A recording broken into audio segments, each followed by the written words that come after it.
സുപ്രഭാതം. ഇന്നത്തെ ശുഭചിന്ത ഒരു കാര്യം ചെയ്യാൻ തുടങ്ങുന്നു. ഇപ്പൊ വരാം അമ്മ. സുപ്രഭാതം. ഇന്നത്തെ ശുഭചിന്ത ഒരു കാര്യം ചെയ്യാൻ നിക്കമ്മ, ഒരു മിനിറ്റ്.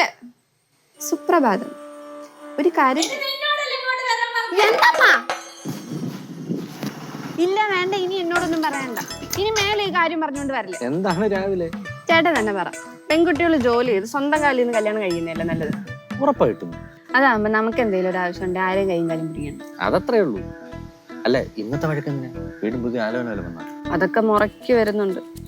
നമ്മുടെ ഇഷ്ടവും താല്പര്യമൊക്കെ നോക്കി നമ്മുടെ കൂടെ നിൽക്കുന്ന ഒരാൾ വന്നിട്ടല്ലേ ചേട്ടാ കാര്യമുള്ളൂ. പിന്നെ അതാണ്. നിന്റെ ഇഷ്ടവും താല്പര്യമൊക്കെ മനസ്സിലാക്കി കൂടെ നിൽക്കുന്ന ഒരാൾ ഇവിടെ തന്നെ ഉണ്ട്. ഉണ്ടോ?